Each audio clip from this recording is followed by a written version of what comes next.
Hola de nuevo y bienvenido a Verdad Sin Límites. Y yo soy su anfitrión, Walter Swain.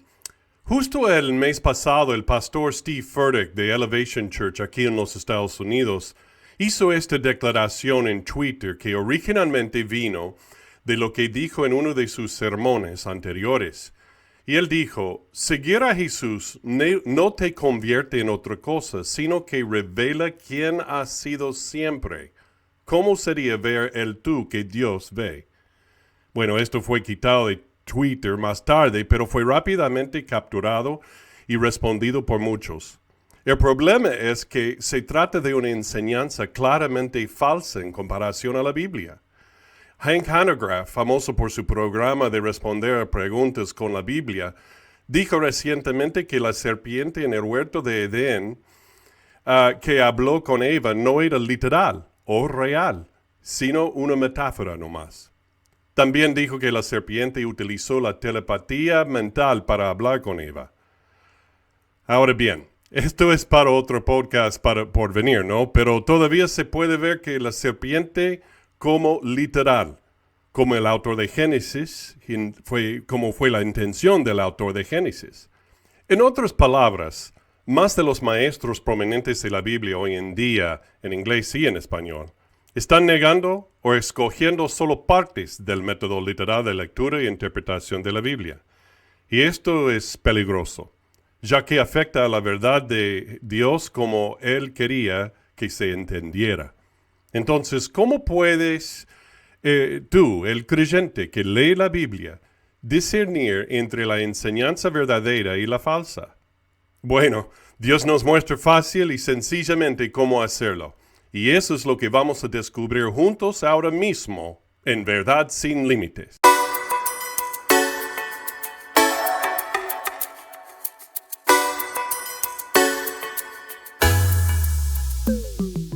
Muy bien, gracias otra vez por estar conmigo aquí en Verdad Sin Límites. Y mientras nosotros nos juntamos para ver qué dice la Biblia en cuanto a los asuntos y cuestiones de la vida, la iglesia, la Biblia y más.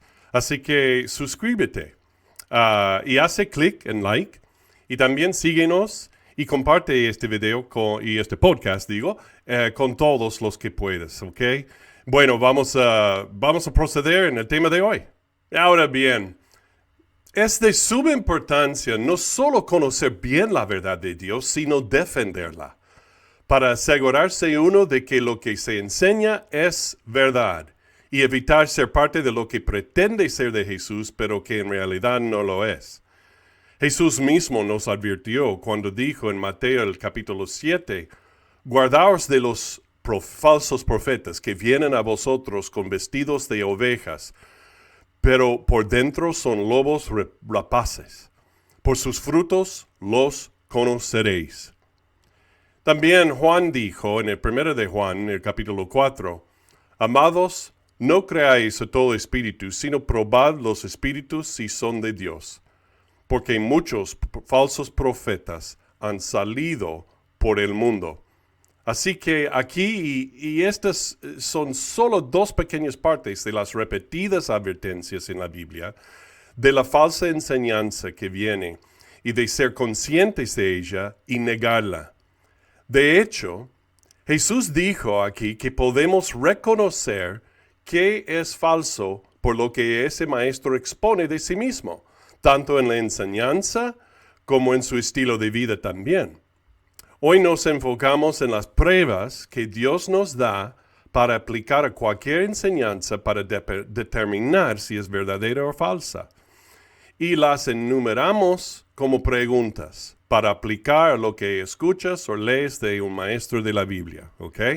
Entonces, estas son las 3 preguntas que debes hacerte cada vez que oigas o leas enseñanza de la Biblia, ¿ok? Número 1, ¿es la divinidad de Jesús protegida? Número 2, ¿es la integridad de la palabra de Dios protegida? Y número 3, ¿es la definición del Evangelio protegida? Esta fue una de las principales luchas desde el principio en la iglesia primitiva, es decir, la divinidad de Jesús.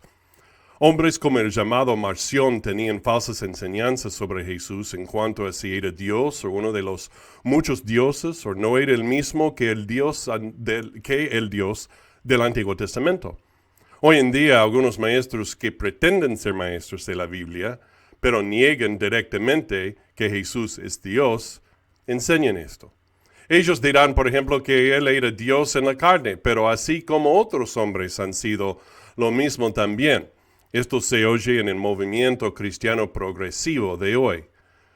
También viene a decir muchas veces que podemos ser como Dios, o que ya somos pequeños dioses que solo tienen que renacerse desde adentro, haciéndonos lo mismo que Jesús, seres creados que se convierten en dioses. Otros dirán que Jesús dejó de ser Dios para poder ser hombre, lo cual es completamente erróneo.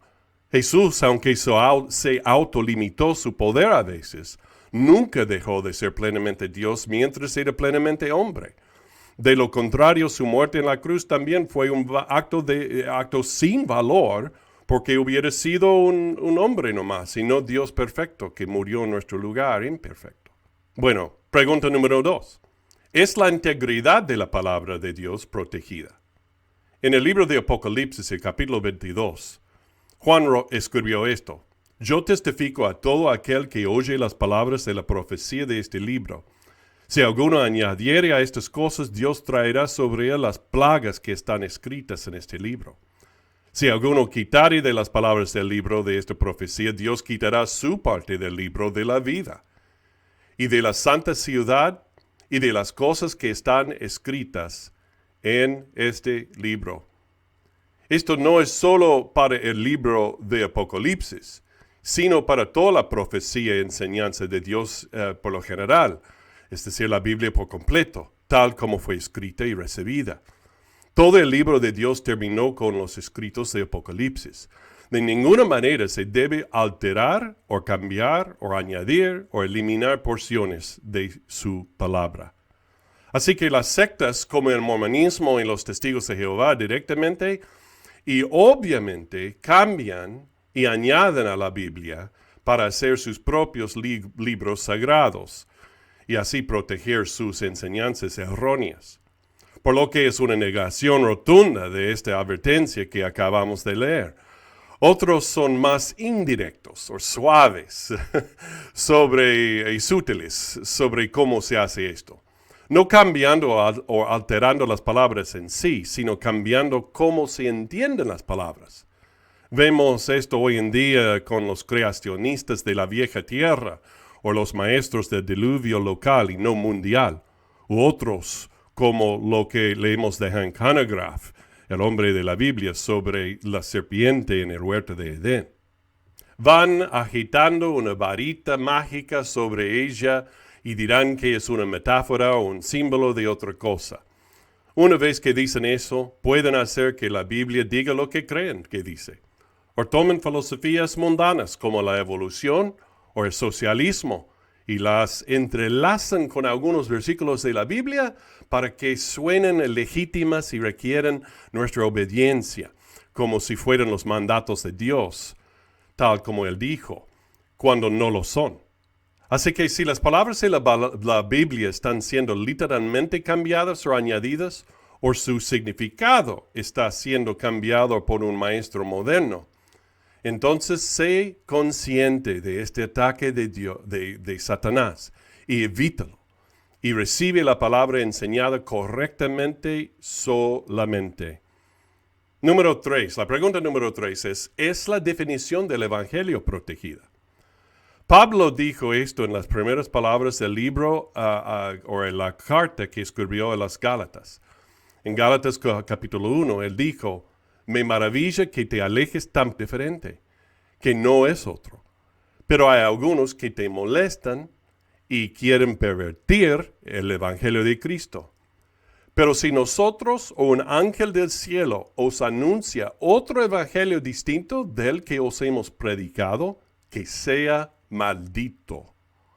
Como hemos dicho antes, ahora vuelvo a decir: si alguien os predica otro evangelio distinto del que habéis recibido, que sea maldito. Bueno, no se puede ser más claro y directo, ¿eh? ¿Qué es el Evangelio? Bueno, Pablo escribió esto para nosotros a partir de cómo le fue dada por los primeros creyentes en Jesús y de Jesús mismo. Él escribió en 1 Corintios el capítulo 15. Además, os declaro, hermanos, el Evangelio que os he predicado, el cual también recibisteis, en el cual también perseveráis, por el cual asimismo si retenéis la palabra que os he predicado, sois salvos, si no creísteis en vano. Porque primeramente os he enseñado lo que asimismo recibí. Y aquí, digo, es la definición del Evangelio.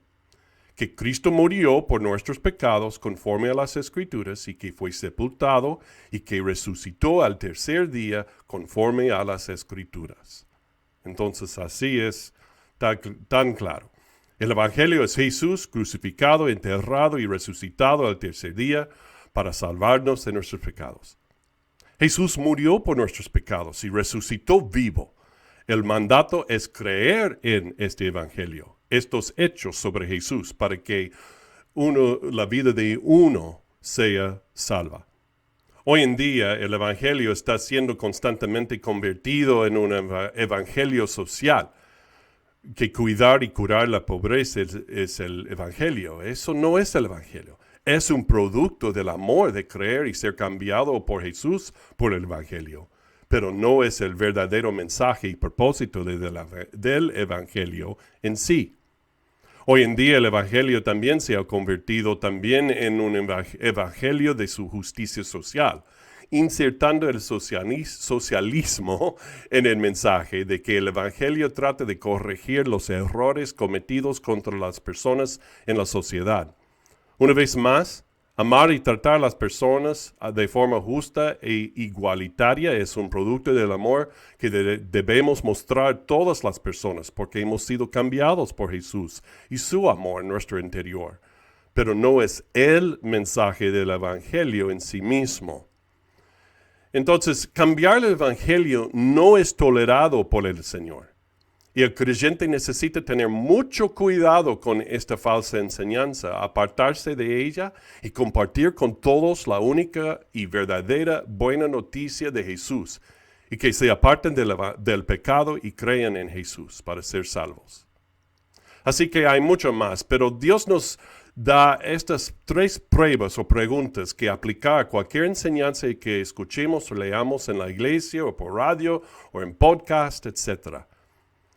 Número 1, es la divinidad de Jesús protegida, es la integridad de la palabra de Dios protegida y es la definición del Evangelio protegida. Bueno, Judas en su libro, en el versículo 3, dijo: Amados, por la gran solicitud que tenía de escribiros acerca de nuestra común salvación, me ha sido necesario escribiros exhortándoos que contendáis ardientemente por la fe que ha sido una vez dada a los santos. Tenemos que dibujar, digamos, la línea roja, marcar la línea roja alrededor de la verdad de Dios y asegurarnos de que permanezca fiel a lo que Dios estableció como su verdad, como en el principio. Aunque hay que defender contra los falsos maestros de la Biblia y hasta apartarnos de ellos, todavía no significa que debemos ser feos u odiosos para con ellos, que promueven tal falsa enseñanza. Pero sí significa que debemos ser sólidos y firmes en conocer la verdad de Dios y no ser engañados y proteger su verdad de los ataques de Satanás y del mundo que trata de devaluar la palabra de Dios y destruirla. Cuando la verdad de Dios se diluye o se altera, deja de ser de Dios y deja ser la verdad que nos salva y nos guía hacia Él y su amor. Muy bien. Espero que esto te haya ayudado. Y si lo hizo, entonces haz clic en me gusta o en like, suscríbete, síguelo y compártelo con otros que deseen conocer la verdad de Dios para su vida. Bueno, como decimos siempre, sigue a Jesús y siempre seguirás entonces la verdad.